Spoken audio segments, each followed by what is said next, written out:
Hello everyone, good morning. I'm Shail and I'm your educator on CSI NET Life Science category. And today we are going to discuss the previous year questions as well as few questions which I have prepared on the structure of DNA. As you already know, we have covered this portion, structure of DNA, in 11 lectures, plus one lecture was of revision and doubt clearing, which was held yesterday. So today we will solve previous year questions on and some questions framed by me on this topic. Before that, can anyone tell me, am I audible and visible? Priyanka, hello. Hello. Good morning, Prinsu. Am I audible and visible? Am I audible and visible?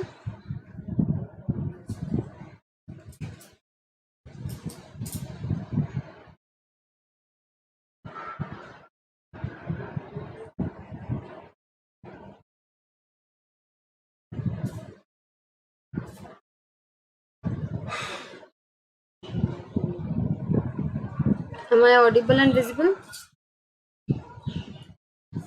Can anyone tell me?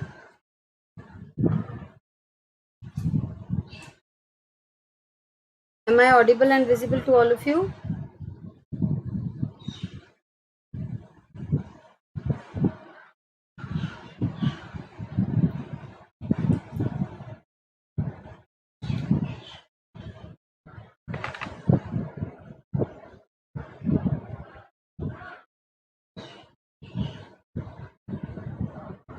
I think I am audible. So let us try to complete this chapter today. Yes, please. So thank you. So let us try to complete this chapter today. You all, मैं question आपको दिखाऊंगी, आप उसमें reading करूंगी. Ma'am you can continue. Thank you Priyanka. Okay, तो question हम देखेंगे, आप लोग उस क्वेश्चन को देखेंगे. पहले ट्राई करना कि कर पा रहे हो या नहीं. तो हम एक मिनट का पॉज लेंगे, उसके बाद मैं आंसर बताऊंगी. उस 1 मिनट में आप कर पा रहे हो या नहीं ये पता कर लेना, ठीक है. सबसे पहले मैं अनअकैडमी के बारे में थोड़ा सा बताना चाहती हूँ. ये जो चैनल है Unacademy UGC net Unacademy CSI net Unacademy, ये आप सब्सक्राइब कर लीजिए ताकि मेरे और बाकी एजुकेटर्स के भी वीडियोस के बारे में या क्लासेस के बारे में आपको कंटिन्यूसली पता चलता रहे. आप अनअकैडमी का लर्नर्स ऐप भी डाउनलोड कर सकते हैं. इस ऐप में आप इस ऐप को डाउनलोड करने के बाद अगर आप कोड यूज़ करेंगे शेल K10, तो फिर आप सारे स्पेशल क्लासेस को अनलॉक कर पाएंगे जो कि फ्री हैं. इसके अलावा पुनः गुड मॉर्निंग, और ये स्पेशल क्लासेस फ्री है. इसके अलावा आप पेमेंट करके 2 तरह की सब्सक्रिप्शन खरीद सकते हैं, plus and iconic. Plus subscription खरीदेंगे अगर, तो आपको इंडियाज़ बेस्ट एजुकेटर्स से इस प्लेटफॉर्म पे पढ़ने को मिलेगा और आप अपने आप को प्रिपेयर कर सकते हैं CSI नेट के लिए. इंटरैक्टिव लाइव क्लासेस होंगे जहां आप लाइव पढ़ेंगे और अपने डाउट्स पूछ सकते हैं. फिर सारे सिलेबस का स्ट्रक्चर्ड पढ़ाई होगा चैप्टर वाइज, और आपको PDF के फॉर्मेट में नोट्स भी दिया जाएगा. प्लस आप सारे टेस्ट एंड क्विजेस को लाइव ले सकते हैं. आइकॉनिक में आपको इन सब के अलावा एक और फ़ायदा होगा कि आपको एक पर्सनल कोच मिलेगा जो 24/7 आपका डाउट क्लियर करने के लिए. मैम अनअकैडमी पे अभी एक ही क्लास हुई है ना? हाँ, ऐप पे बेटा मैंने एक ही क्लास लिया है अभी तक. आज नहीं, मंडे को ट्राई करूँगी. मंडे को हो सकता है कि अनअकैडमी पे क्लास हो. तो आप वो ऐप डाउनलोड कर लीजिए, उसमें नोटिफिकेशन आता रहता है, तो आपको पता चल जाएगा मेरी क्लास कब है. तो मैंने सोचा है कि ऐप पे एक अलग यूनिट स्टार्ट कर दूँगी. जैसे यहाँ पे यूट्यूब पे ये यूनिट मैंने स्टार्ट किया और ख़त्म किया, उसी तरह से ऐप पे एक अलग यूनिट स्टार्ट होगा और वहीं पे ख़त्म होगा. इस तरह से दोनों जगहों पर एक यूनिट चलता रहेगा, ठीक है. तो आइकॉनिक में आपको पर्सनल कोच मिलेगा जो आपको 24/7 डाउट क्लियर कर सकता है और आपको इंटरव्यू प्रिपरेशंस में भी हेल्प करेंगे. बस आपको यूज़ करना है शेल K10, और अगर आप ये यूज़ कर लेते हैं तो आपको 10% ऑफ मिलेगा.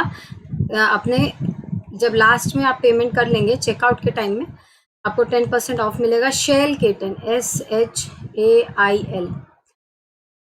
और ये करने के बाद अभी कंटिन्यूसली बैचेस नए स्टार्ट हो रहे हैं, तो आप ज्वाइन कर सकते हैं. किसी भी नए बैच में आपको ले लिया जाएगा. ये सारे बेस्ट एजुकेटर्स हैं जिनसे आपको पढ़ने को मिलेगा अनअकैडमी की प्लेटफॉर्म पे. फिर अगर आपने सब्सक्रिप्शन ले ली मैम आप ऐप पे बायोकेमिस्ट्री स्टार्ट करिए प्लीज़। ओके लेट्स सी, मैं स्टार्ट कर दूँगी। तो आप अगर ये सब्सक्रिप्शन ले लेंगे तो आपको बहुत सारा एक्स्ट्रा सबके बारे में पता चलता रहेगा, जैसे केमिकल साइंस के बारे में, फिजिकल साइंस के बारे में, और आप अपने फ्रेंड्स को भी रेफ़र कर सकते हैं। ये मैथमेटिकल साइंस के सारे फैकल्टी मेंबर्स हैं, तो अनअकैडमी पे सब कुछ सारे कोर्सेज अवेलेबल हैं। और आप जब ये ऐप डाउनलोड कर लेंगे तो आप गेट सब्सक्रिप्शन का बटन प्रेस करेंगे। इससे आप शेल K10 यूज़ करेंगे तो आपको 10% ऑफ मिलेगा, और आप कोई सा भी सब्सक्रिप्शन ले सकते हैं, 1 मंथ, 3 मंथ, 6 मंथ, 12 मंथ या 24 मंथ। और जब आप ये सब्सक्रिप्शन लेंगे तो फिर आप EMI में भी पेमेंट कर सकते हैं। तो आपको बहुत सारे फ़ायदे होंगे अगर आप सब्सक्रिप्शन ले लेंगे अनअकैडमी का। आपको कंटिन्यूसली कोचिंग मिलेगी CSI net life science qualify करने के लिए। So let's proceed with the first question. This question was asked in June 2016, but इस क्वेश्चन को मैंने थोड़ा मॉडिफाई किया है क्योंकि वहाँ पे DNA एंड प्रोटीन को मिला के क्वेश्चन पूछा गया था। क्योंकि अभी हमने प्रोटीन नहीं पढ़ा है, इसलिए सिर्फ मैंने DNA को लेके उस क्वेश्चन को थोड़ा मॉडिफाई कर दिया। तो ये क्वेश्चन मैं पढ़ देती हूँ। Indicate which one of the following statements about nucleic acid is correct. इन चारों में से कौन सा स्टेटमेंट न्यूक्लिक एसिड के लिए करेक्ट है? सबसे पहला, hydrogen bonding between the bases in the major and minor groups of the DNA is absent. Both uracil and thymine have a methyl group but at different positions. Hypoxanthine is produced due to deamination of adenine. Glycosidic bond is formed between N1 of purine and C1 prime of sugar. ये चारों options हैं। मैं 1 minute का pause लेती हूँ, आप इसको थोड़ा इंटरनलाइज कीजिए इस क्वेश्चन को, फिर इसको हम एनालाइज करेंगे बिट बाय बिट। पहले मैं आपको बताऊंगी करेक्ट आंसर कौन सा है और बाकी है कि आंसर्स करेक्ट, बाकी के बिट्स करेक्ट क्यों नहीं है। ठीक है, आप इसको एक बार रीडिंग कर लीजिए।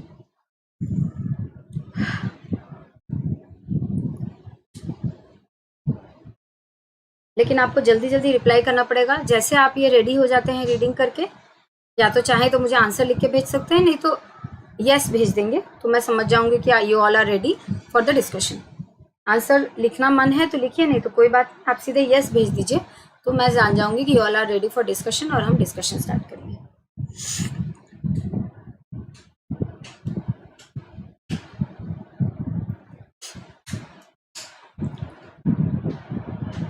सो आई एम वेटिंग।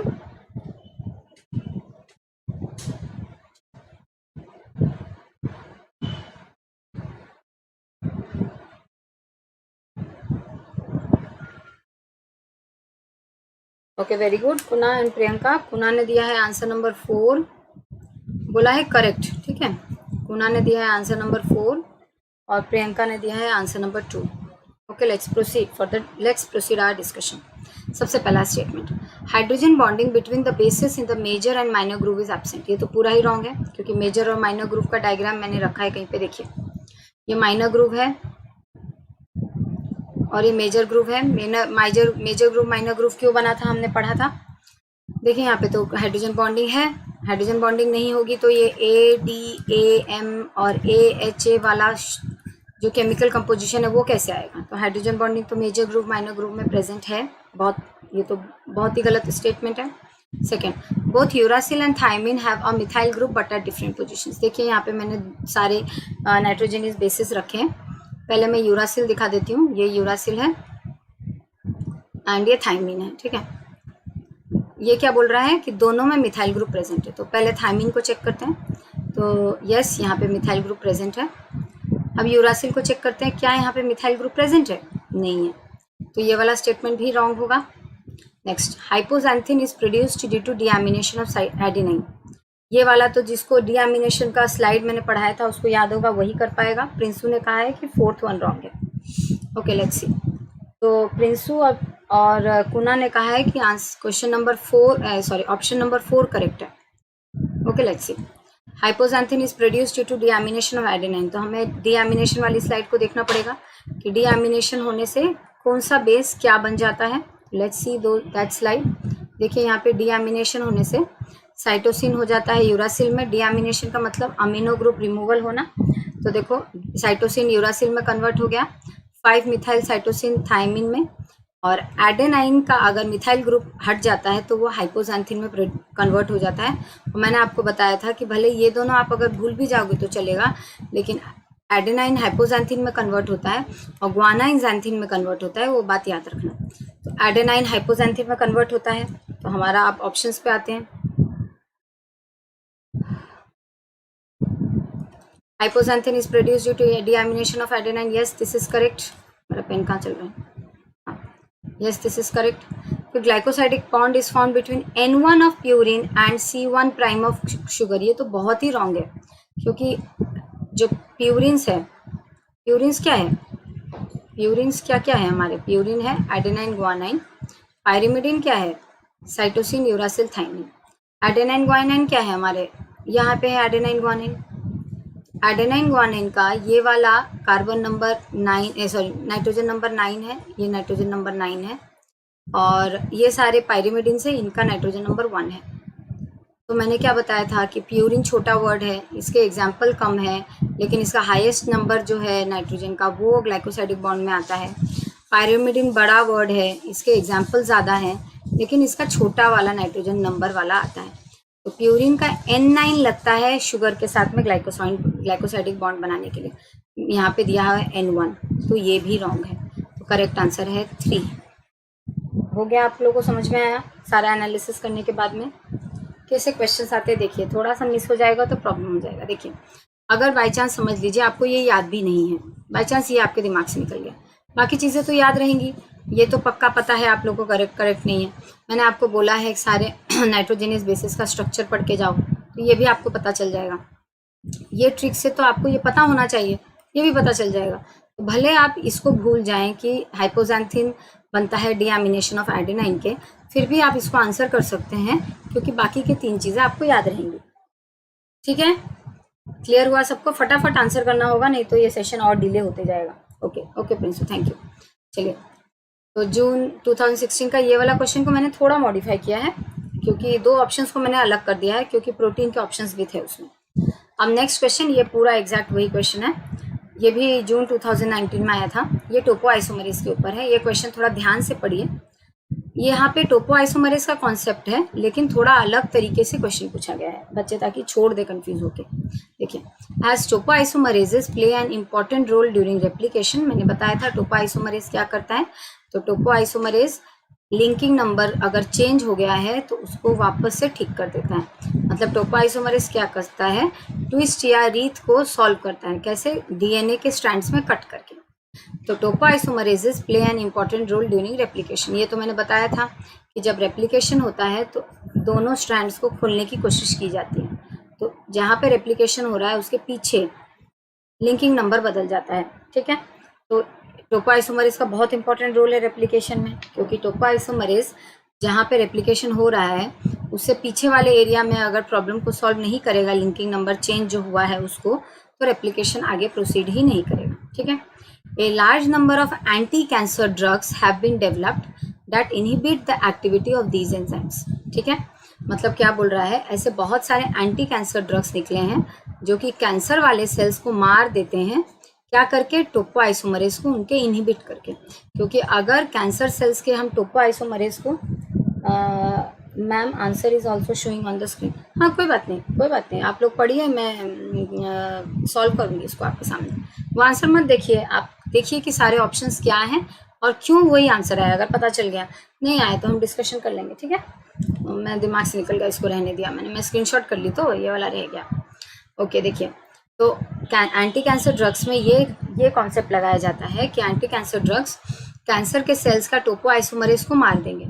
इससे क्या होगा? उनके जो डीएनए है उनका लिंकिंग नंबर चेंज हो जाएगा और वो सेल्स का डीएनए फिर ब्रेक हो जाएगा और वो मर जाएंगे एंटी कैंसर के सेल्स। ठीक है, तो which of the following statements is not true about topoisomerases as a potential anti-cancer drug target?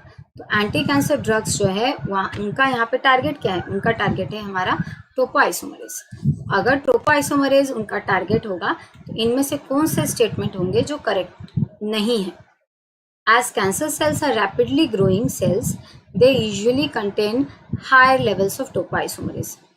Cancer cells क्योंकि रैपिडली ग्रोइंग सेल्स है, क्योंकि कैंसर का मतलब क्या होता है, क्या है, अनकंट्रोल्ड सेल डिवीजन। तो अगर हमारी बॉडी में एक पेरेंट सेल से 2 डॉटर सेल बन रहे हैं, फिर ये 2 से तभी 2 और डॉटर सेल बनेंगे जब ज़रूरत होगी, यानी कि ये कंट्रोल मेथड है। लेकिन कैंसर सेल्स में क्या होता है, यही अनकंट्रोल्ड होता है, ये रुकता नहीं है, यहाँ पे ये प्रोसेस चलता रहता है, भले ज़रूरत सेल्स के नए की हो ना हो, तो नए सेल्स की ज़रूरत हो ना हो, कैंसर में सेल्स प्रोलिफरेट करते रहते हैं। तो यहाँ पे क्या लिखा है, as cancer cells are rapidly growing cells, ठीक है, they usually contain higher levels of topoisomerase. इसमें टोपोआइसोमरेज का कोई कनेक्शन ही नहीं है, यहाँ पे कनेक्शन है सेल साइकिल कंट्रोल जो है, सेल साइकिल रेगुलेशन जो है वो फेल कर जाता है, जिस वजह से ऐसा होता है, सेल साइकिल रेगुलेटेड नहीं रहता है। उसके बाद क्या है, the transient DNA breaks created by topoisomerase. Of course topoisomerase DNA में ट्रांजिएंट ब्रेक्स करता है, ट्रांजिएंट मतलब क्या, टेम्पररी,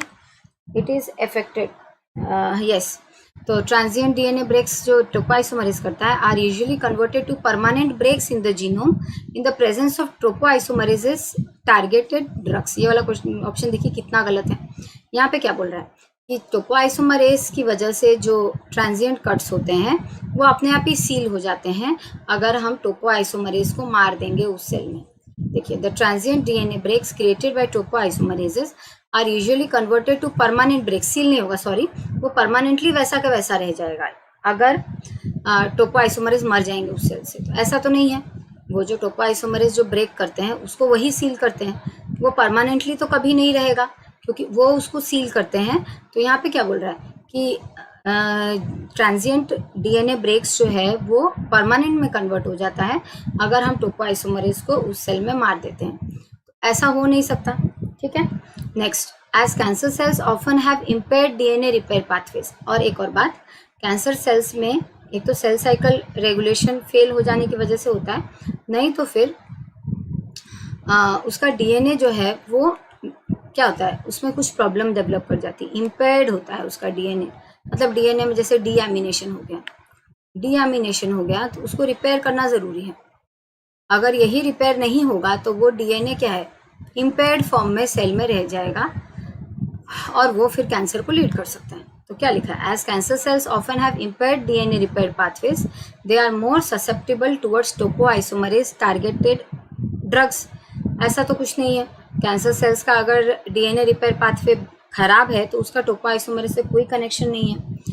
फिर यहाँ के लिखा है, the drugs which specifically target topoisomerase do not affect normal fast growing cells. मतलब क्या बोल रहा है, जो ड्रग्स टोपोआइसोमरेज को टारगेट कर देते हैं वो नॉर्मल फास्ट ग्रोइंग सेल्स को अफेक्ट नहीं करते हैं, ऐसा तो नहीं है। जो टोपोआइसोमरेज को टारगेट करेगा वो नॉर्मल फास्ट ग्रोइंग सेल्स को भी नुकसान पहुंचाएगा, क्योंकि अगर टोपोआइसोमरेज खराब हो गए तो फिर वो सेल नॉर्मली ग्रो कर ही नहीं पाएगा। मतलब वो सेल में अगर रेप्लिकेशन के टाइम में प्रॉब्लम आएगी तो टोपोआइसोमरेज उसको ठीक ही नहीं कर पाएगा। तो टोपोआइसोमरेज को अगर हमने टारगेट कर दिया तो नॉर्मल फास्ट ग्रोइंग सेल्स को नुकसान पहुंचेगा। तो इसका नॉट बोला है, नॉट ट्रू। तो ये नॉट ट्रू ये वाला है, नॉट ट्रू। एक सेकेंड एक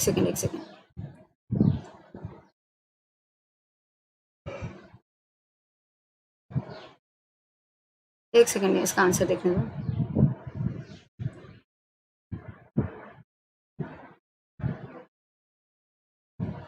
ओह, मैंने वो क्वेश्चन उल्टा समझ लिया, रुकिए।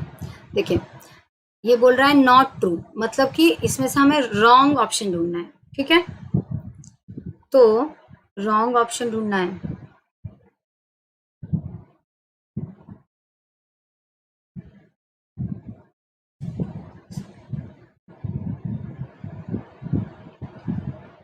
इसके बारे में थोड़ी देर बाद देखते हैं, अभी आगे बढ़ते हैं। देखिए यहाँ पे, consider a short double stranded linear DNA molecule, ठीक है। एक short double stranded linear DNA molecule है ऑफ 10 कंप्लीट टर्न्स। उसमें 10 टर्न्स है कंप्लीट, मतलब उसका एक टर्न का मतलब तो आप लोगों को पता होगा, ये हमारा डीएनए है, अगर यहाँ से यहाँ तक एक टर्न है तो उसमें कितने टर्न है, टोटल 10 है, ठीक है। The ends of the molecules are sealed together to make a relax DNA, मतलब इसके एंड्स को जोड़ दिया गया है और ये रिलैक्स्ड है, रिलैक्स्ड होने का मतलब क्या है कि इसमें रीथ नहीं है, ये मैंने कल बताया था, कल या परसों। रिलैक्स्ड होने का मतलब रीथ नहीं है, ठीक है। This relaxed circle will have a linking number of dash. तो लिंकिंग नंबर का फॉर्मूला क्या है, रीथ प्लस ट्विस्ट। अब रीथ 0 है ना, और ये क्या बोल रहा है कि जो टर्न्स है वो कितने हैं, 10 है, और हर टर्न में कितना बेस पेयर है, 10.5 बेस पेयर पर टर्न है ना। तो एक टर्न में कितना बेस पेयर है, 10.5। मतलब ये क्या है, एक बी डीएनए है और ये रिलैक्स्ड भी है, मतलब रीथ नहीं है। तो रीथ 0 है, और टर्न को ही ट्विस्ट कहते हैं, मैंने बताया था आपको। ट्विस्ट क्या है, कितने बार एक स्ट्रैंड दूसरे स्ट्रैंड के ऊपर चढ़ा, यहाँ से यहाँ तक एक ट्विस्ट है, उसी को टर्न भी कहते हैं। तो टर्न क्या है, यहाँ पे ट्विस्ट कितना है, 10। रीथ तो नहीं है, तो लिंकिंग नंबर कितना होगा, लिंकिंग नंबर हमारा कितना होगा, 10। तो आंसर है यहाँ पे 3, ठीक है। ये वाला आया, वो वाले क्वेश्चन को मैं देखती हूँ बाद में। ये वाला हो गया, सबको समझ में आया लिंकिंग नंबर। बेटा लिंकिंग नंबर 10.5 नहीं होगा, 10.5 क्या है, एक टर्न में कितने बेस पेयर है वो बोल रहा है। तो 10.5 ये क्या बता रहा है कि 10.5 बेस पेयर पर टर्न है, लेकिन टर्न कितने हैं, 10, और जो टर्न है वही ट्विस्ट है, ये हमने पढ़ाया, मैंने आपको पढ़ाया है। लिंकिंग नंबर में टर्न जो होता है वही ट्विस्ट होता है। देखिए सपोज ये वाला हमारा डीएनए है, ठीक है। ये डीएनए का एक टर्न होता है यहाँ से लेके यहाँ तक, और ट्विस्ट लिंकिंग नंबर का फॉर्मूला है ट्विस्ट प्लस रीथ।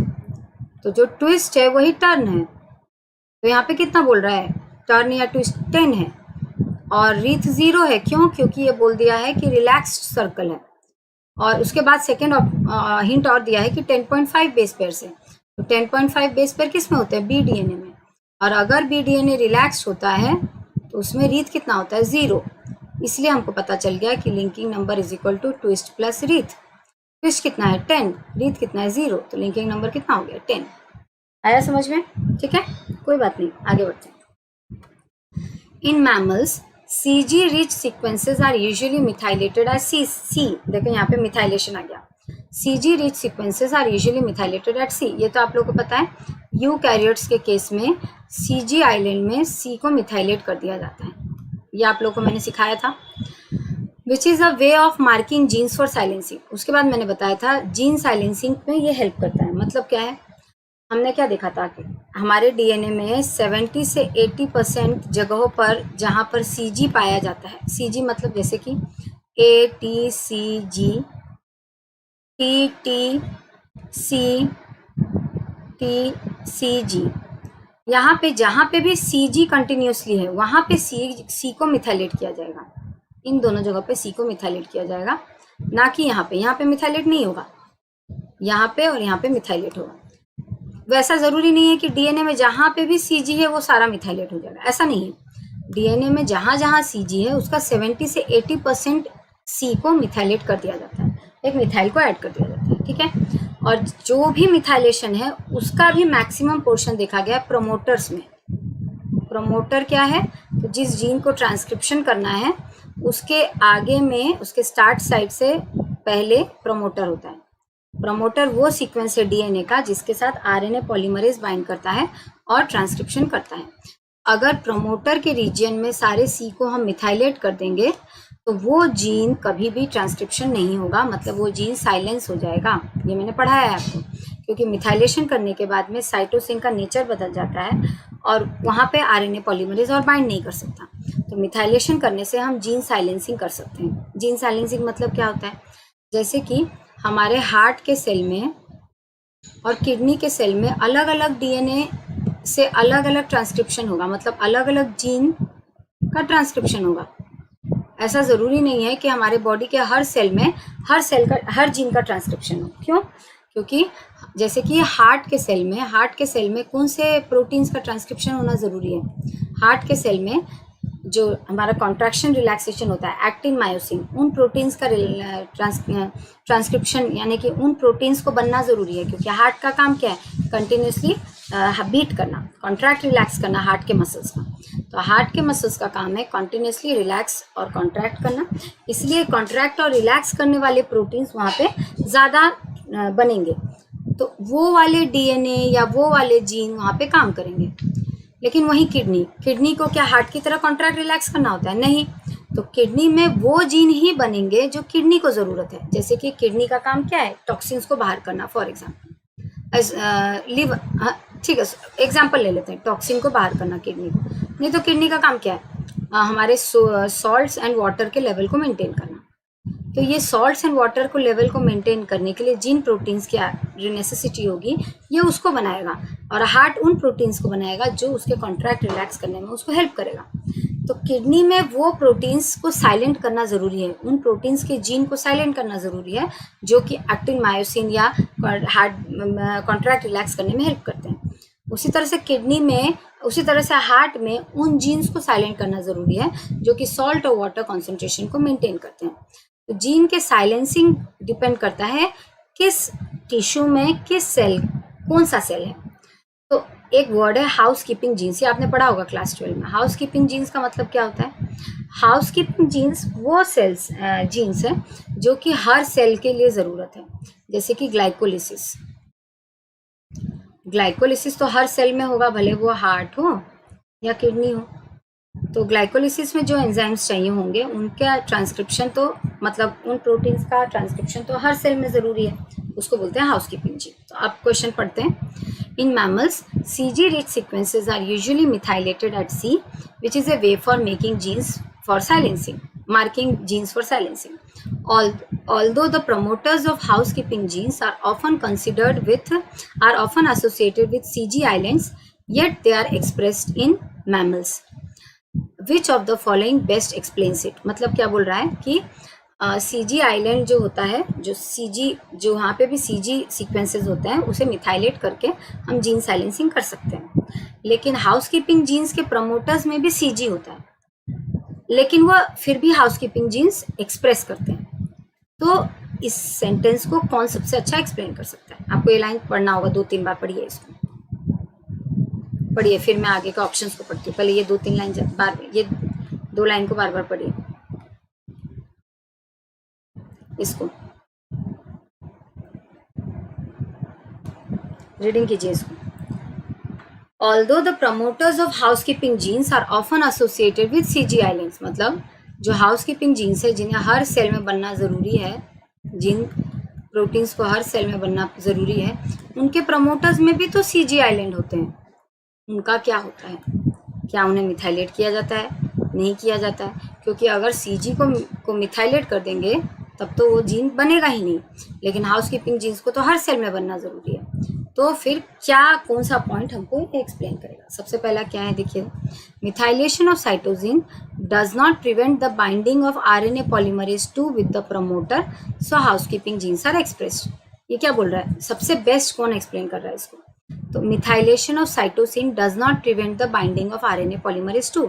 आपको पता है RNA पॉलीमरेज 3 तरह के हैं, 1, 2 एंड 3, और 2 यूज होता है ट्रांसक्रिप्शन के लिए। तो अगर मिथाइलेशन हो भी गया CG का, तो भी वहाँ पे आके RNA पॉलीमरेज बैठ जाएगा और ट्रांसक्रिप्शन करेगा। ये एक पॉइंट है। सेकेंड पॉइंट क्या है? During housekeeping gene expression the enzyme methyl transferase, और ये जो साइटोसिन में मिथाइल ग्रुप ऐड होता है वो मिथाइल ट्रांसफरेज की वजह से होता है, ये हमने पढ़ लिया है।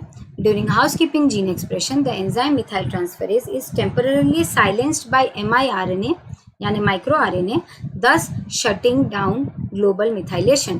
मतलब ये क्या बोल रहा है? जब हाउसकीपिंग जीन्स को एक्सप्रेस करना होता है तब मिथाइल ट्रांसफरेज को माइक्रो RNA टेम्पररीली साइलेंस कर देता है, और इस वजह से मिथाइलेशन बंद हो जाता है, ग्लोबल मिथाइलेशन बंद हो जाता है, मतलब पूरे सारे जीन्स का मिथाइलेशन बंद हो जाता है। थर्ड पॉइंट क्या है? miRNA माइक्रो RNA जीन्स मतलब ये ना RNA इंटरफेरेंस में यूज होता है। अगर पढ़ा होगा तो अच्छी बात है, नहीं तो नहीं। और ये RNA इंटरफेरेंस करके किसी भी एंजाइम को या किसी को भी काम करने से रोक सकता है, यही है। Unlike with in the coding region of A gene, CG rich sequences present in the promoter of active genes are usually not methylated. ये क्या बोल रहा है, जिस जीन को हमें ट्रांसक्रिप्शन करना जरूरी है उसके प्रोमोटर को हम मिथाइलेट ही नहीं करते हैं, ये बोल रहा है. नेक्स्ट क्या है, as soon as the cytosine is methylated in the promoter region the enzymes of DNA repair pathways remove the methyl group thereby ensuring gene expression. तो ये इसमें से आपको कौन सा सबसे अप्रोप्रिएट लगता है, एक बार रीडिंग कीजिए, इंटरनलाइज कीजिए. आंसर तो ऑलरेडी लिखा हुआ है, कोई भी आंसर बता सकता है, लेकिन क्यों वही आंसर है वो पूरा देखिए अच्छे से.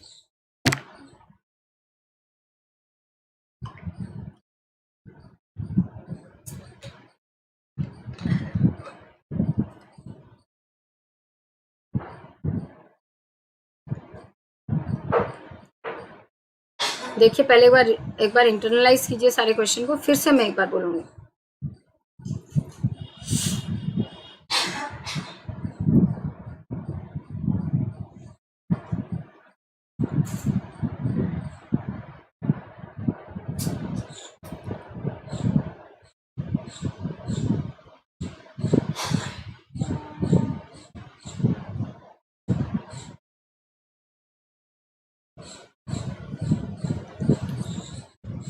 कौन सा सही लगता है आपको? देखिए यहाँ पे पहला वाला जो है वो कभी हो ही नहीं सकता, क्योंकि RNA पॉलीमरेज का नेचर ही है, अगर मिथाइलेटेड हो जाएगा साइटोसिन तो वो वहाँ उस प्रमोटर पे बाइंड ही नहीं करेगा. तो पहला वाला कभी हो ही नहीं सकता. सेकेंड वाला, हाउसकीपिंग जीन एक्सप्रेशन करना है, यानी कि जिस जीन की हमेशा ज़रूरत है, हर सेल में ज़रूरत है, जब उसके जीन का ट्रांसक्रिप्शन करना है तो एंजाइम मिथाइल ट्रांसफरेज को चुप कर दिया जाता है, लेकिन वो ग्लोबल मिथाइलेशन को बंद कर देता है, हर मिथाइलेशन को बंद कर देता है, कहीं पे भी मिथाइलेशन नहीं होने देता. ये भी गलत है. अब ये क्या बोल रहा है कि अगर कोडिंग रीजन का मिथाइलेशन करना है, अगर जो जीन हमको चाहिए, यानी कि जिस जीन की हमें ज़रूरत है, हाउसकीपिंग जीन, अगर वो हमें सच में चाहिए हर सेल में, तो क्यों ना उसके CG वाले सीक्वेंसेस को ही मिथाइलेट ना किया जाए. तो ये थोड़ा बहुत हमको ठीक लग रहा है. ठीक है. अब ये क्या बोल रहा है कि अगर मिथाइलेट कर दिया जाएगा तो DNA रिपेयर पाथवे आके उसको हटा देंगे. ये नहीं होगा, क्योंकि जो मिथाइलेशन प्रोसेस है ये मॉडिफिकेशन है.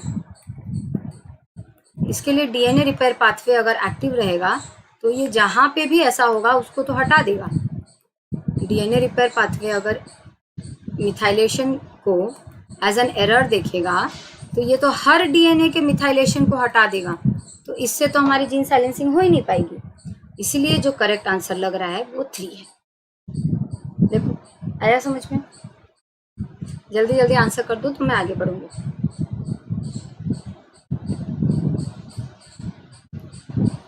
क्वेश्चन को बस बार बार पढ़ना होता है, जो बड़ा है, जो थोड़ा सा कंफ्यूज कर रहा है, दैट्स ऑल.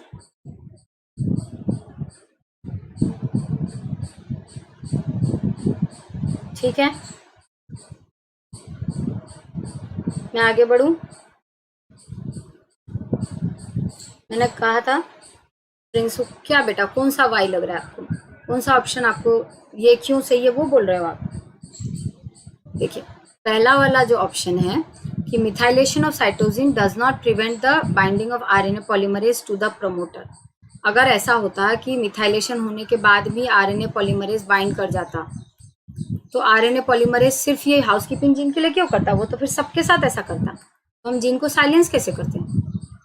तो ये ऑप्शन तो हो ही नहीं सकता, क्योंकि RNA पॉलीमरेज को 4 क्यों नहीं है ये बोल रहे हो. तो अच्छा ठीक है, देखो अगर ये क्या बता रहा है कि समझ लीजिए जिस जीन को हमें ट्रांसक्रिप्शन हर सेल में ज़रूरी है, समझ लो ये हमारा वो जीन है, ये उसका प्रमोटर है फॉर एग्जांपल, और इसमें प्रमोटर में साइटोसिन को मिथाइलेट करके इसको मिथाइलेट कर दिया अगर, तो यहाँ पे अगर DNA रिपेयर के एंजाइम्स आ जाएंगे और इसको हटा देंगे तो क्या होगा, फिर तो इसका ट्रांसक्रिप्शन हो जाएगा.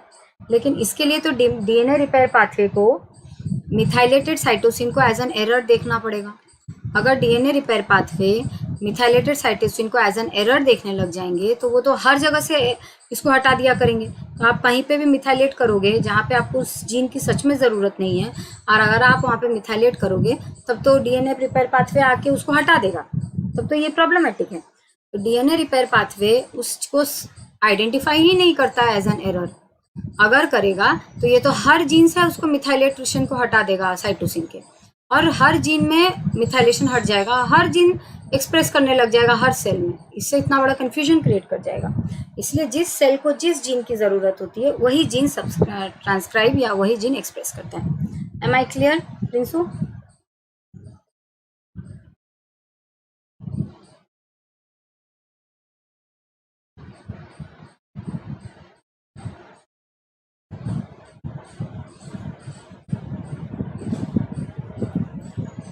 ठीक है,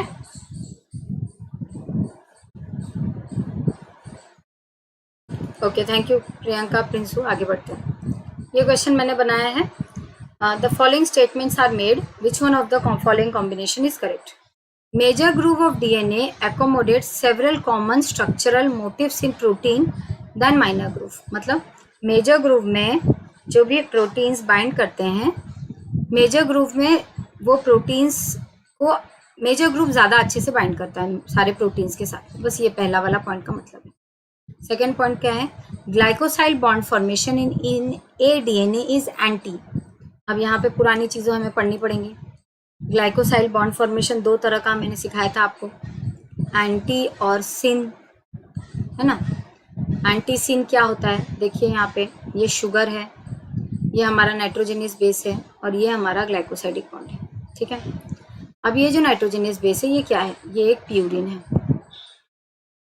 ठीक है, ये प्यूरिन अगर इसका ये अंदर की तरफ अगर हो 6 मेंबर्ड और 5 मेंबर्ड इस तरह से दिखाई दे तो इसे कहा जाता है, इस ग्लाइकोसाइडिक बॉन्ड को कहा जाता है सिन या सिन ग्लाइकोसाइल कन्फर्मेशन।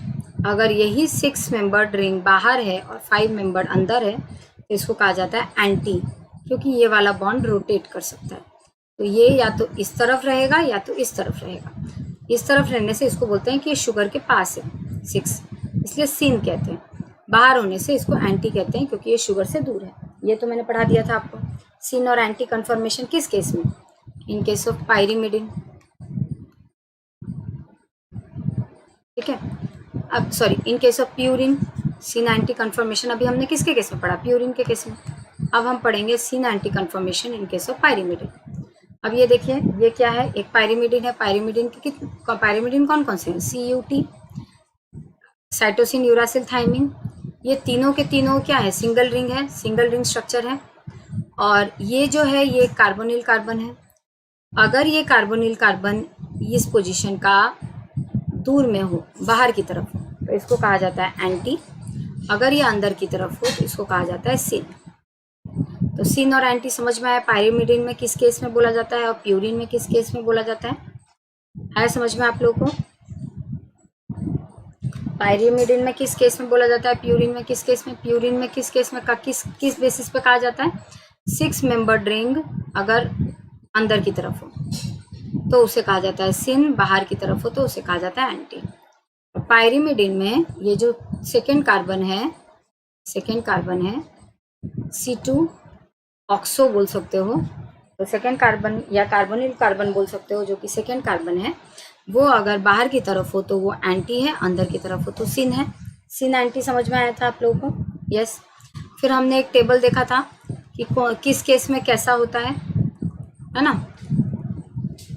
देखिए, A DNA में एंटी होता है, B DNA में एंटी होता है क्योंकि एंटी कन्फर्मेशन ज़्यादा स्टेबल है, और Z DNA में एंटी होता है पायरिमिडिन के लिए और सिन होता है प्यूरिन के लिए। ये मैंने आपको समझाया था।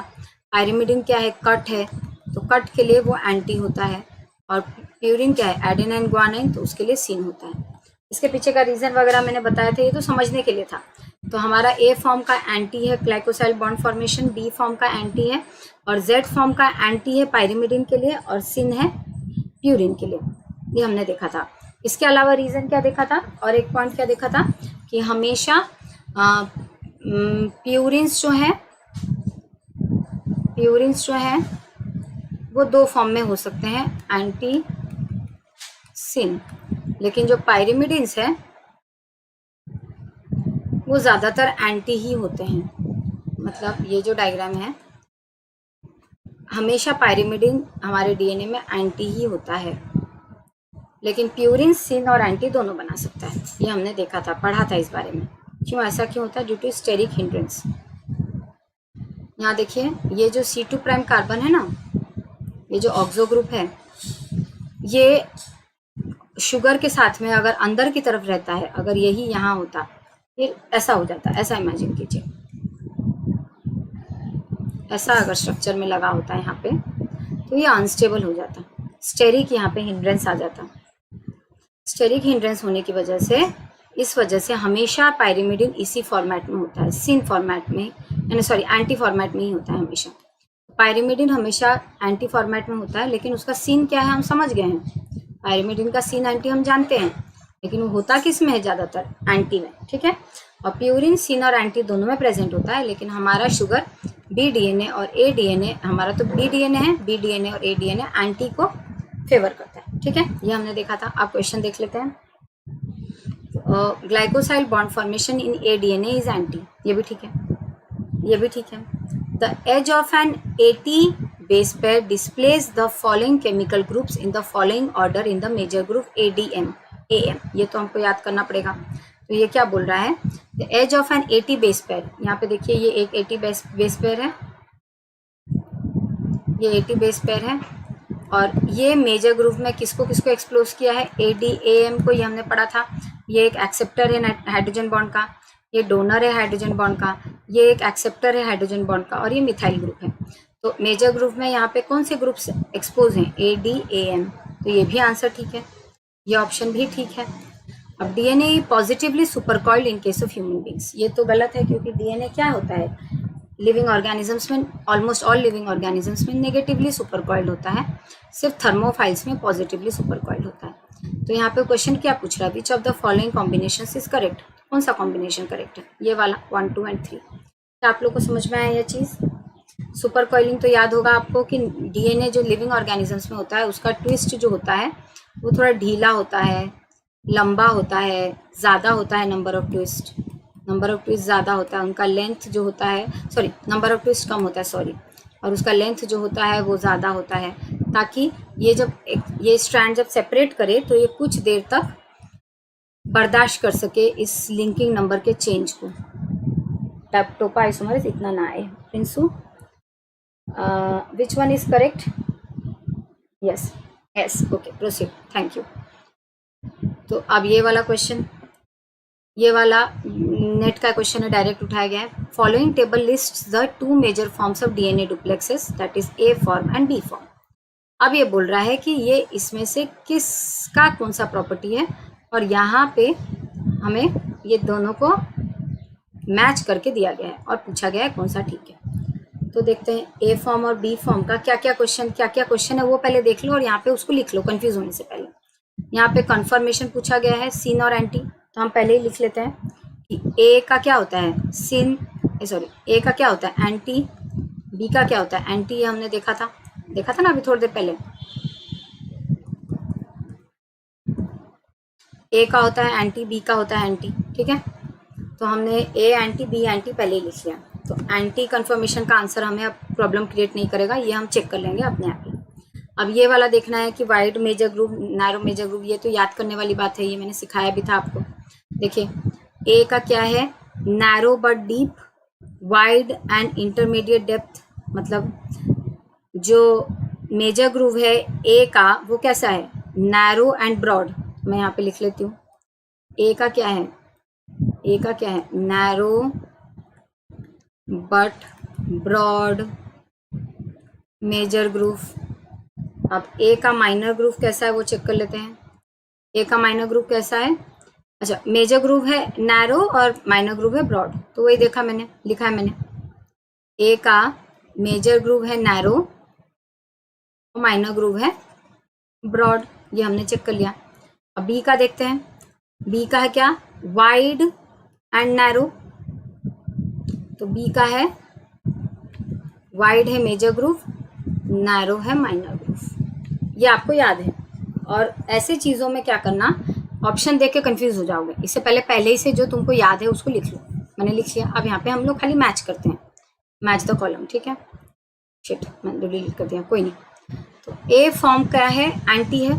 तो ए फॉर्म सिन कन्फर्मेशन, तो ए का 1 तो कभी नहीं होगा, ए का 1 तो कभी नहीं होगा। यहाँ पे चेक कर लेते हैं किसका किसका ए का 1 है, ए का 1, ए का 1, तो ये दोनों तो सरासर गलत हो गया। अब हमारे पास सिर्फ 2 बाकी है, तो हमारा आंसर क्या है, ए का 2। ए का एंटी कन्फर्मेशन है ए का 2, ये तो कन्फर्म हो गया। अब आगे बढ़ते हैं, ए का 2 है, बी का क्या है, सिन तो कभी नहीं होगा, बी का भी एंटी होगा, तो बी का भी क्या होगा 2, बी का क्या होगा 2। अब देख लेते हैं, ये दोनों को तो अब चेक ही नहीं करना है हमको, ये दोनों में से देखना है किसका बी का 1 है या बी का 2 है। तो यहाँ पे बी का हमारा आंसर कितना आना चाहिए 2, 1 तो कभी नहीं होगा, ये भी गलत हो गया, ये सही है। तो हमें इसमें आने की ज़रूरत ही नहीं पड़ी। अगर किसी को सिन और एंटी समझ में आता है तो उसी से हो गया। फिर भी सिन और ये वाइड और नैरो देख लेते हैं, हमने देखा था अभी देखा था। ए का नैरो और ब्रॉड है, तो ए का नैरो मेजर ग्रूव है एंड वाइड माइनर ग्रूव, ठीक है। और बी का क्या है, wide major groove and narrow minor groove, B का narrow minor groove and wide major groove. तो बी का होगा 4 3, ए का होगा 4 5 6 3, बी का हो और बी का होगा 4 5। हो गया, समझ में आ गया कितना आसान है। अगर ये दोनों टेबल याद रहेगा, इसलिए मैंने आपको कहा था कि ये दोनों टेबल को पक्का से पढ़ लेना, ठीक है। Okay, thank you. चलो आगे बढ़ते हैं। तो ये वाला क्वेश्चन भी सॉल्व हो गया। अब ये वाला क्वेश्चन देखते हैं। The following statements are made on nucleic acid structure. In the B form of DNA, the sugar pucker is C2 prime endo. अब ये यहाँ पे शुगर पकरिंग आ गई। शुगर पकरिंग मैंने आपको कल ही समझाया था, क्या है शुगर पकरिंग। तो शुगर पकरिंग में हमारा जो DNA का स्ट्रक्चर, जो शुगर होता है, वो उसका 5th कार्बन जो होता है that is out of the plane.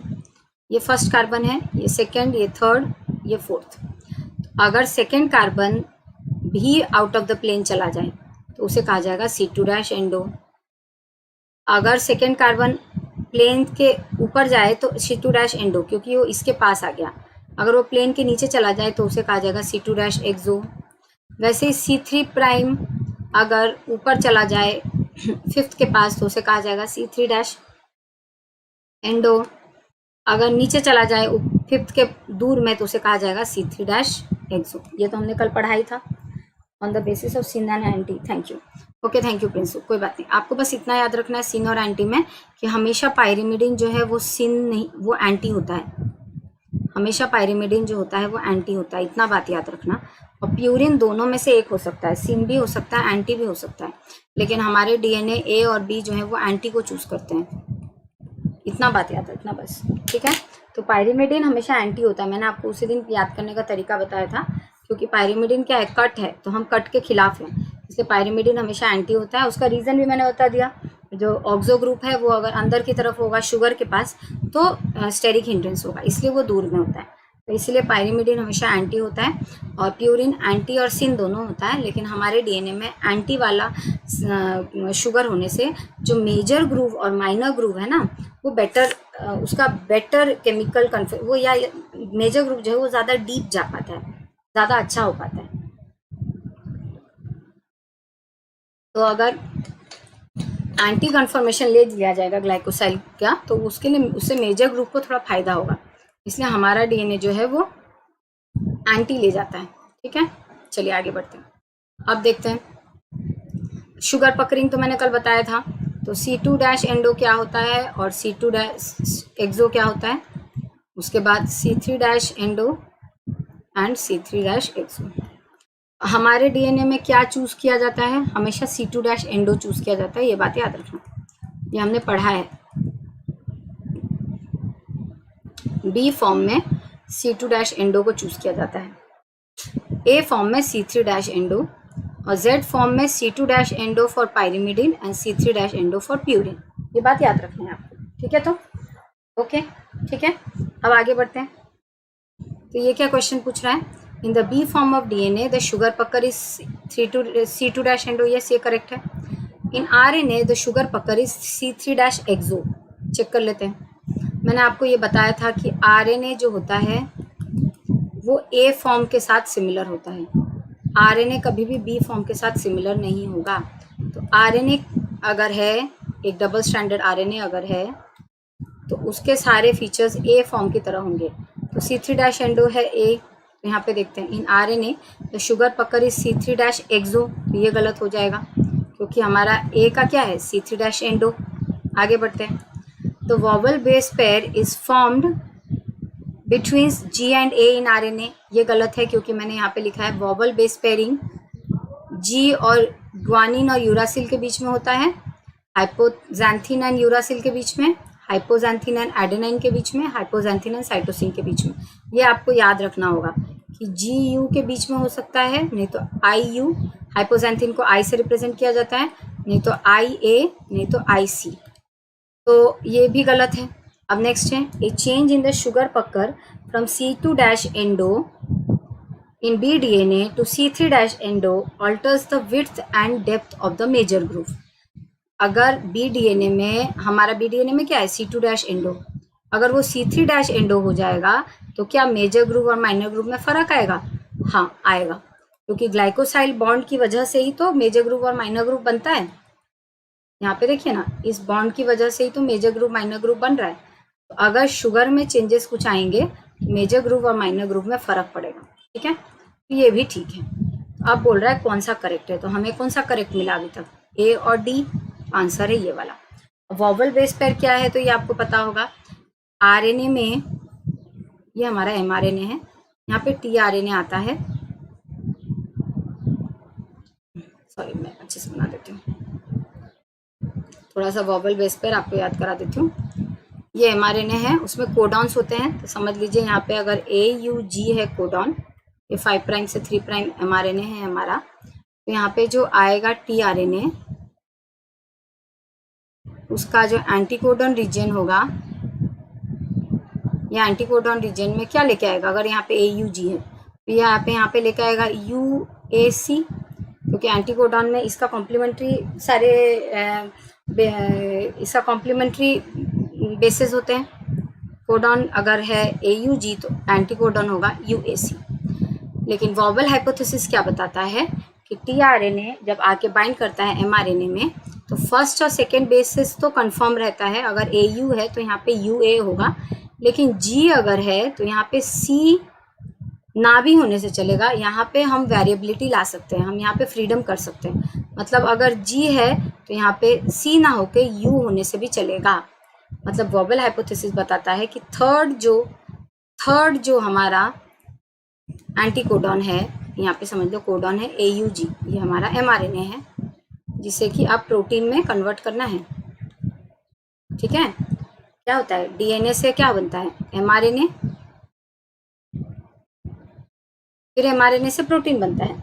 तो जो ये DNA से mRNA बना, उस mRNA को प्रोटीन में कन्वर्ट करने के लिए mRNA को कौन कौन हेल्प करेगा, राइबोसोम हेल्प करेगा, और क्या हेल्प करेगा, tRNA हेल्प करेगा, है ना।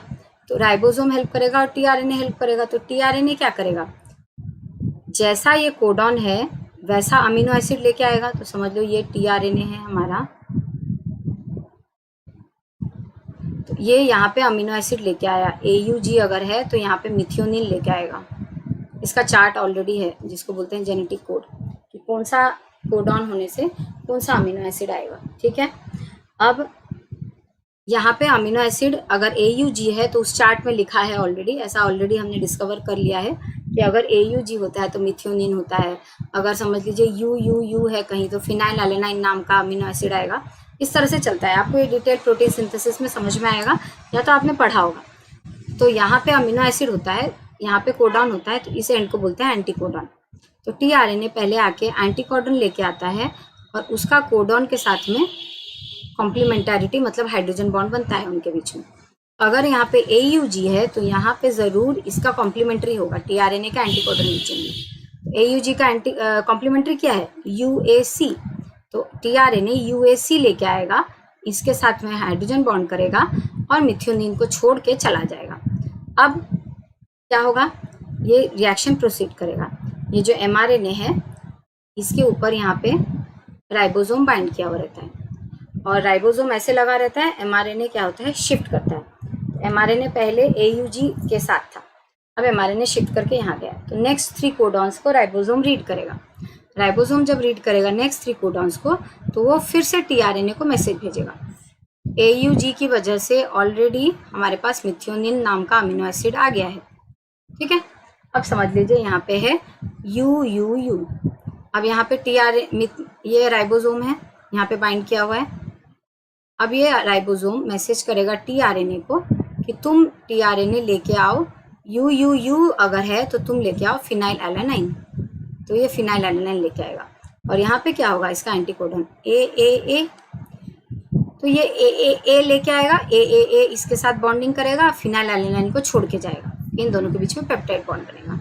इस तरह से प्रोटीन सिंथेसिस प्रोसीड करता है। ठीक है, तो वॉबल हाइपोथेसिस हमें क्या बोलता है कि जब टीआरएनए एंटीकोडॉन लेके आता है, कोडॉन के कॉम्प्लीमेंट्री सीक्वेंसेस को लेके आता है, तो 2 कोडॉन का एग्जैक्ट पेयरिंग होना जरूरी है।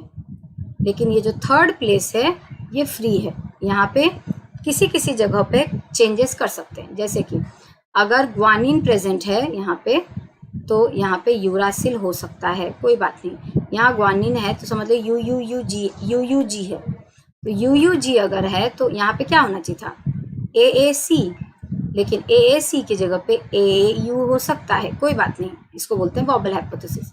तो ग्वानिन यूरासिल के साथ जा सकता है, वैसे ये हाइपोजैंथिन यूरासिल के साथ जा सकता है, हाइपोजैंथिन एडेनाइन के साथ जा सकता है, और हाइपोजैंथिन साइटोसिन के साथ जा सकता है। बल्कि हमें तो पता है कि एक स्ट्रिक्ट बेस पेयरिंग होती है, A हमेशा T के साथ लगता है, इसमें कभी चेंज नहीं होता है। लेकिन यहाँ पे वॉबल हाइपोथेसिस हमें बताता है कि ये थोड़ा सा बर्दाश्त किया जा सकता है, इतना बर्दाश्त करते हैं ताकि टीआरएनए जो है वो एग्जैक्ट ना आके टीआरएनए को इतना सारा टीआरएनए की ज़रूरत नहीं पड़ेगी, कम से भी काम चल जाएगा। यही है वॉबल हाइपोथेसिस। जिन्हें पता है कोई बात नहीं, जिन्हें नहीं पता है वो जब पढ़ेंगे, ट्रांसलेशन हम इसी मंथ में पढ़ने वाले हैं, तब और क्लियर हो जाएगा।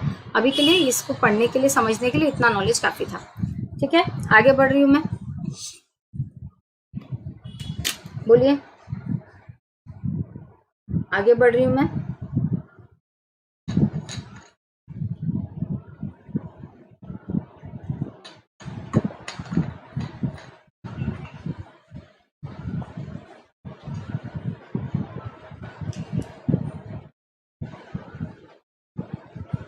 ठीक है, मैं आगे बढ़ूं, बोलिए।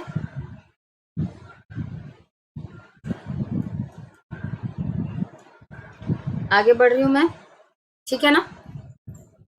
ओके, अब यहाँ पे एक क्वेश्चन है, a plasmid with a linking number of 200, तो लिंकिंग नंबर कितना है 200। टोपोलॉजिकल वाइंडिंग या ट्विस्ट, दोनों का मतलब एक ही है। टोपोलॉजिकल वाइंडिंग या ट्विस्ट का नंबर कितना है 200। रीत कितना दिया है 0। वाज ट्रांसफॉर्म्ड इनटू इकोलाई, तो एक प्लाज्मिड है जिसका, प्लाज्मिड क्या होता है, CCC DNA होता है प्लाज्मिड। मैम यूट्यूब पे DNA के बाद RNA स्टार्ट करती तो ज़्यादा सही रहता। अच्छा प्रियंका, RNA ना, हाँ ठीक है, पहले RNA स्टार्ट कर देते हैं तो ठीक रहेगा, क्योंकि रेप्लिकेशन, ट्रांसक्रिप्शन, ट्रांसलेशन पढ़ने में अच्छा रहेगा। ठीक है, मैं आज इस बारे में सोचती हूँ। ठीक है, तो देखिए ये एक प्लाज्मिड है जिसका लिंकिंग नंबर 200 है, ट्विस्ट 200 है, रीथ 0 दिया है। ठीक है, मतलब क्या है, ये रिलैक्स DNA है, इसमें सुपर कॉइल्स नहीं है। अब क्या बोल रहा है, ये प्लाज्मिड को एक बैक्टीरिया से निकाल के हमने इसको ट्रीटमेंट करके दूसरे बैक्टीरिया के अंदर डाल दिया, जिसको बोलते हैं ट्रांसफॉर्मेशन। ट्रांसफॉर्मेशन मतलब जब प्लाज्मिड एक बैक्टीरिया से निकल के दूसरे बैक्टीरिया में चले जाए बायोटेक्नोलॉजी प्रोसेस के थ्रू। तो जो प्लाज्मिड है हमने एक से दूसरे के अंदर डाल दिया, उसके ये क्वालिटीज हैं। अब इसे फिर से इसमें से निकाल दिया गया है, इसलिए यहाँ पे लिखा है the plasmid was reisolated from the culture of the transformant. ये एक ट्रांसफॉर्मेंट है क्योंकि इसने इस प्लाज्मिड को अपने अंदर ले लिया, ये किसी और का प्लाज्मिड था। द रीआइसोलेटेड प्लाज्मिड वॉज, अब इस प्लाज्मिड को निकाल दिया। अब इस प्लाज्मिड को देखना, इस प्लाज्मिड के बारे में कुछ क्वेश्चन पूछे गए, क्या क्या। Linking number of the reisolated plasmid would be 195। तो लिंकिंग नंबर पहले 200 था, यहाँ 200 है, यहाँ पे, अच्छा यहाँ पे रुको, और भी है, सॉरी, और भी है question. The reisolated plasmid was found to possess the same molecular weight as the original plasmid, but it possessed a reading number of -5। तो पहले मतलब होस्ट के अंदर डालने से पहले लिंकिंग नंबर था 200, ट्विस्ट था 200 और रीथ था 0। अब उसको होस्ट में डालने के बाद में चेंजेस आ गए, रीथ हो गया -5। ठीक है, तो ये क्या क्वेश्चन बोल रहा है, लिंकिंग नंबर ऑफ द री आइसोलेटेड प्लाज्मिड वुड बी 195। ठीक है, लिंकिंग नंबर ऑफ द री isolated plasmid would remain 200, twist of री isolated plasmid would remain 200, twist को बोल रहा है 200 ही रहेगा, ट्विस्ट ऑफ री आइसोलेटेड प्लाज्मिड वुड बी 195। तो क्या लग रहा है आपको, क्या आंसर हो सकता है, linking number would be 195, yes. Linking number would be 200, नहीं, क्योंकि लिंकिंग नंबर क्या है, ट्विस्ट प्लस रीथ, ट्विस्ट कितना है 200, अभी भी रीथ बोल रहा है -5, तो कितना हो जाएगा लिंकिंग नंबर 195, ये भूल है। ट्विस्ट ऑफ री आइसोलेटेड प्लाज्मिड वुड रिमेन 200, ये ठीक है, क्योंकि प्लाज्मिड का ट्विस्ट तो सेम ही है, पहले जितना था उतना ही, क्वेश्चन में तो ट्विस्ट के बारे में कुछ कहा नहीं गया है। उसके बाद क्या बोल रहा है, ट्विस्ट ऑफ री आइसोलेटेड प्लाज्मिड वुड बी 195, ये गलत है, क्योंकि हम इसने बताया है कि रीथ -5 हुआ है, ट्विस्ट के बारे में कुछ नहीं बोला है, और रीथ -5 होने से लिंकिंग नंबर बदलेगा, ट्विस्ट नहीं बदलेगा। तो हमारा कौन सा ऑप्शन ठीक है, ए और सी, तो हमारा कौन सा ऑप्शन ठीक है, ए और सी। ठीक है, कितना ईजी है, देखा, आपको एक टॉपिक आता है तो ऐसा क्वेश्चन आप आसानी से कर सकते हैं, और ये क्वेश्चन डायरेक्ट नेट से उठाया गया है, यानी CSI नेट में पूछा गया था। ठीक है, तो आगे बढ़े, आगे बढ़े,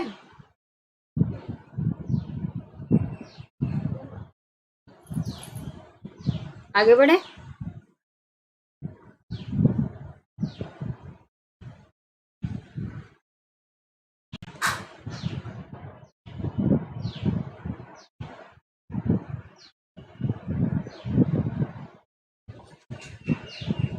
आगे बढ़े, समझ में आया सबको, ओके, लेट्स प्रोसीड। ये एक क्वेश्चन है, देखिए, ये बहुत ही इजी और डायरेक्ट क्वेश्चन है। Deamination of bases is a common chemical event that produces spontaneous mutation, ये हम पढ़ा है, हमने पढ़ा है।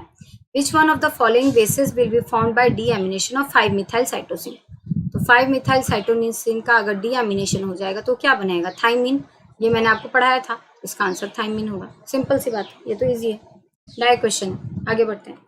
On sequence analysis of a double-stranded DNA, the results showed the content of cytosine to be 20%.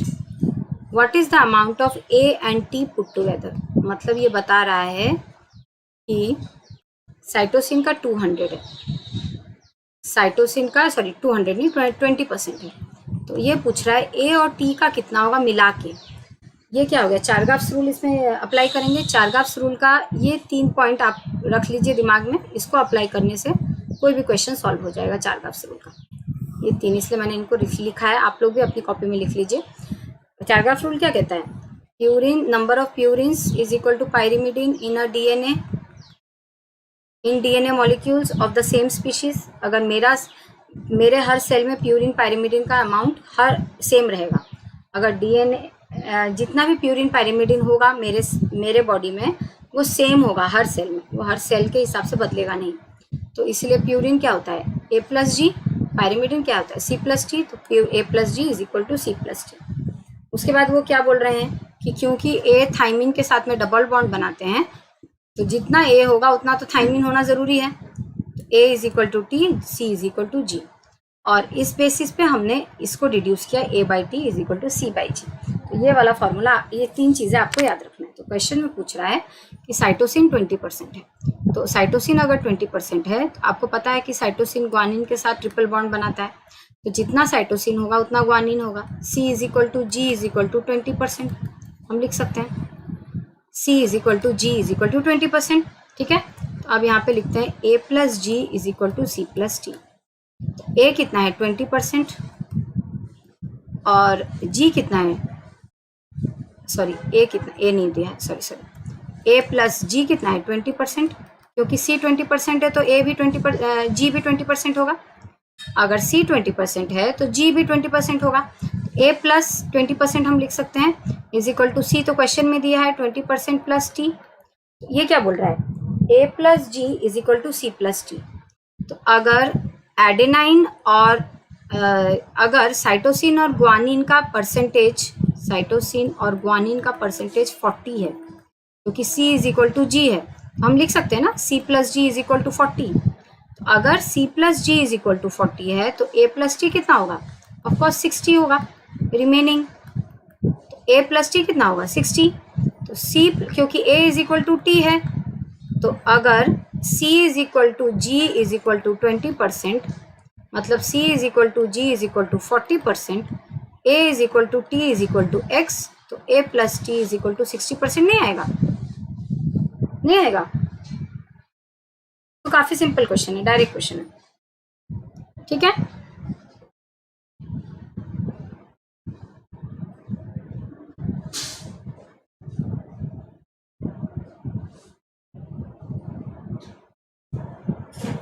ठीक है, आगे बढ़े।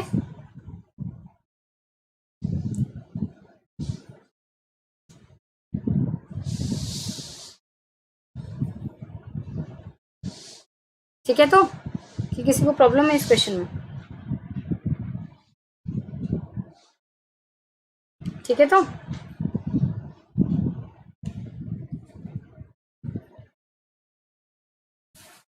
ठीक है, तो मैं आगे बढ़ रही हूँ।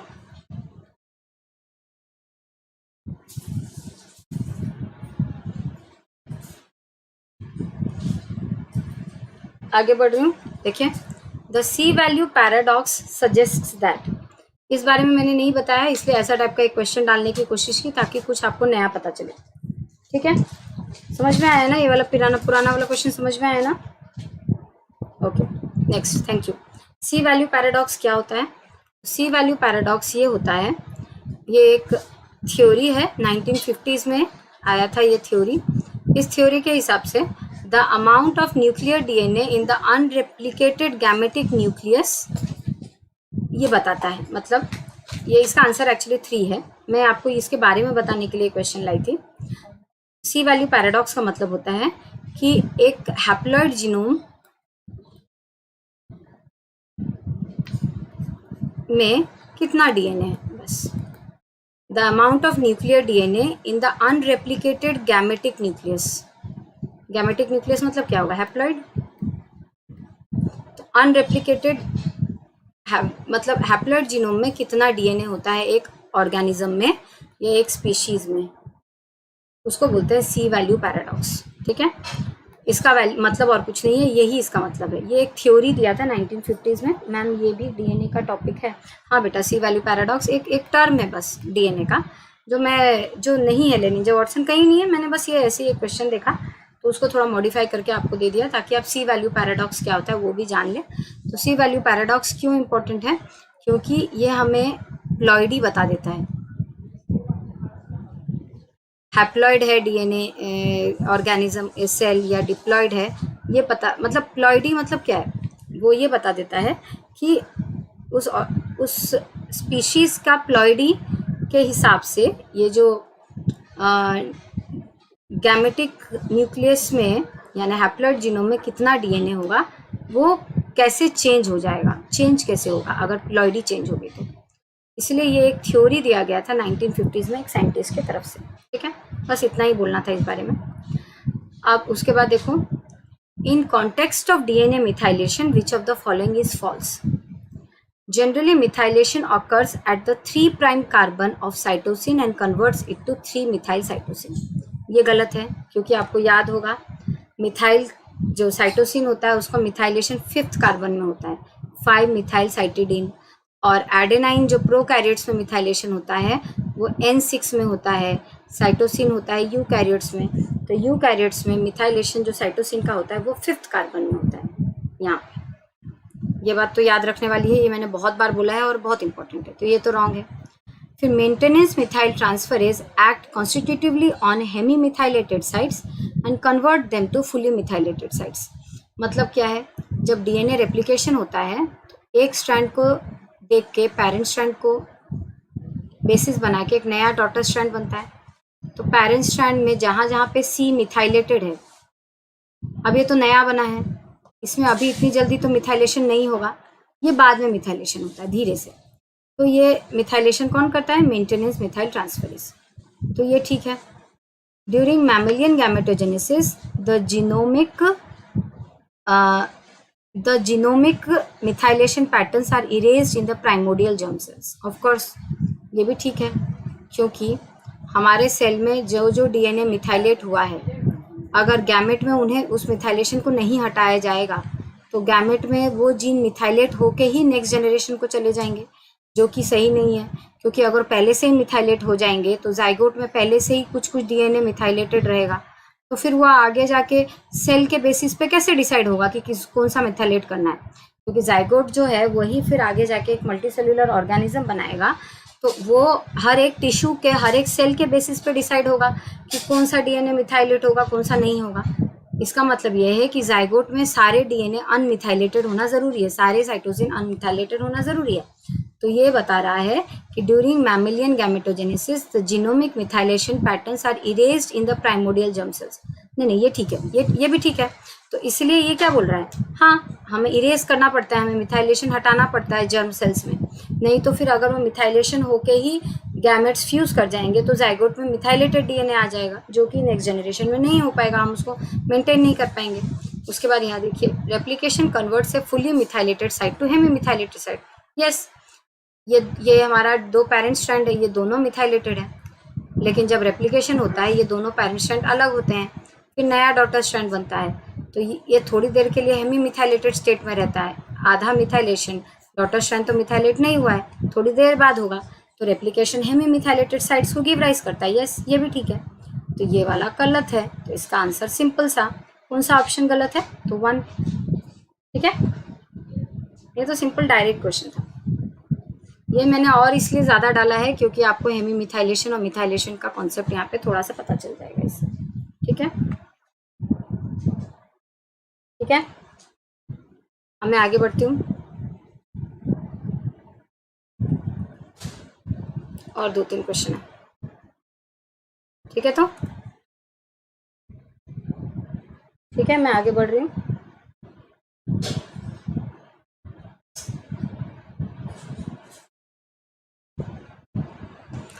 देखिए यहाँ पे है A form and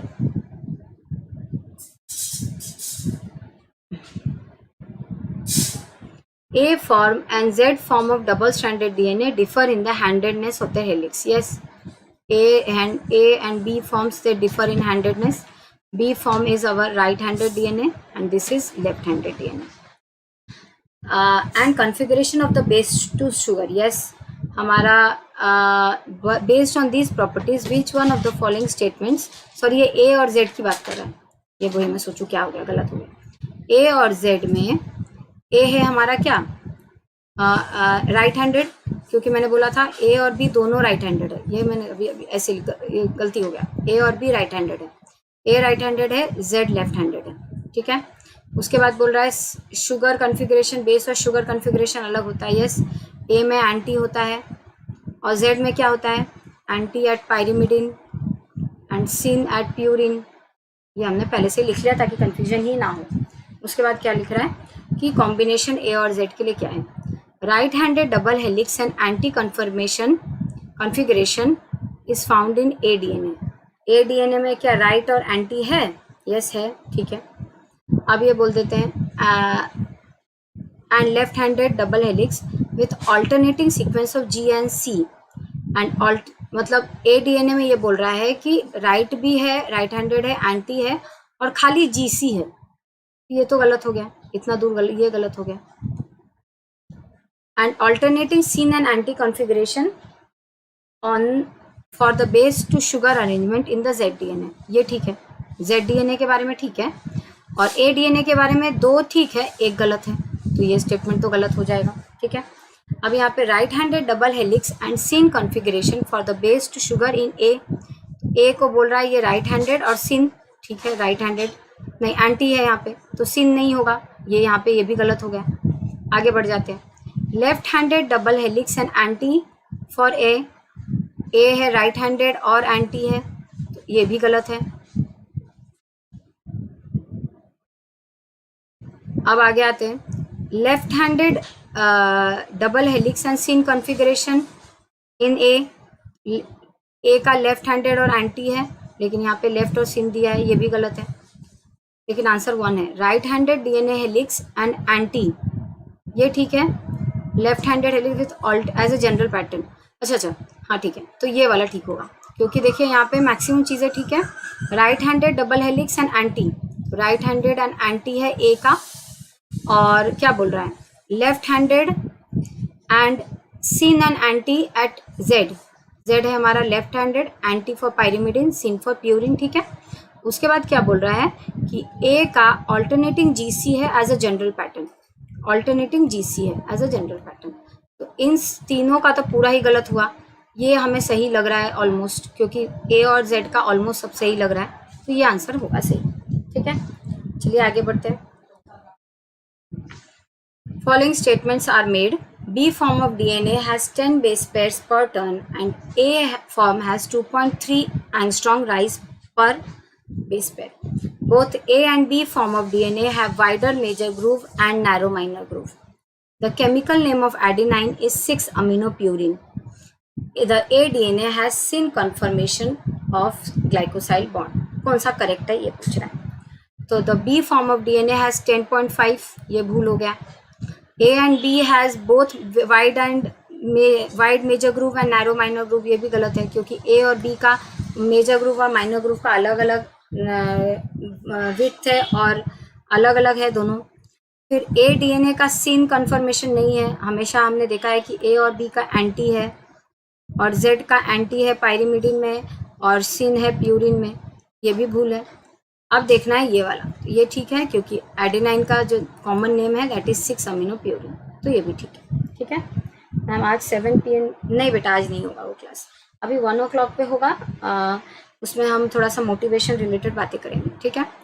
अब ये देखिए, ये वाला क्वेश्चन और 2 क्वेश्चन है। ये वाला क्वेश्चन देखिए, ये यहाँ पे एक डीएनए दिया गया है 15 बेस पेयर का, ये मैंने उस दिन भी समझाया था, और इसमें क्वेश्चंस पूछे गए हैं। पहले आप क्या देखेंगे कि यू है, आप पहले ही सोच लेंगे कि डीएनए में तो यू नहीं होता है, तो ये तो दोनों आंसर गलत होगा, ये ज़रूर आरएनए होगा। नहीं, ऐसा नहीं है, मैंने आपको बताया था डीएनए और आरएनए में डिफरेंस यू के बेसिस पे नहीं होता है।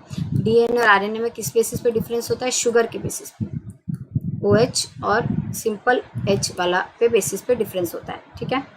तो अब एक एक करके देखते हैं। It can be a double stranded DNA in B form, हो सकता है, क्योंकि इसको देखने से तो कुछ समझ नहीं आ रहा है। It can B double stranded DNA in A form, हो सकता है, क्योंकि यहाँ से ए और बी के बारे में कुछ समझ नहीं आ रहा है। It can be a double stranded RNA in A form, मैंने आपको बताया था कि आरएनए हमेशा double stranded RNA A form में होता है, तो ये ठीक है। फिर it can be a double stranded RNA in B form, तो ये भूल है, ये वाला इनकरेक्ट है, बाकी का 3 करेक्ट है, ठीक है। आगे बढ़ते हैं। हाइपरक्रोमिसिटी क्या होता है, मैंने आपको बताया था हाइपरक्रोमिसिटी में क्या होता है। एक डबल स्ट्रैंडेड डीएनए जो होता है, अगर वो डीनेचर हो जाता है तो उसका एब्जॉर्प्शन जो होता है वो इंक्रीज कर जाता है एट 260 नैनोमीटर, यूवी रेस का एब्जॉर्प्शन। मतलब जब वो डबल स्ट्रैंडेड रहता है, उसके जो नाइट्रोजनियस बेसेस होते हैं वो एक्सपोज नहीं रहते हैं। जैसे वो सिंगल स्ट्रैंडेड हो जाता है, नाइट्रोजनियस बेसेस एक्सपोज हो जाते हैं and they absorb more amount of UV at 260 nanometre, यही बोला जा रहा है। तो यहाँ पे क्वेश्चन देख रहे हैं, the increase in UV at 260 nanometre upon denaturation, ये करेक्ट है। The increase of UV at 260 nanometre upon annealing, ये गलत है। एनिलिंग मतलब क्या हो गया, दोनों डबल स्ट्रैंडेड हेलिक्स मिल गए, ऐसा तो नहीं होता है, हम डीनेचुरेशन करते हैं तब इंक्रीज करता है, एनिलिंग पे तो नहीं होता है, ये गलत है।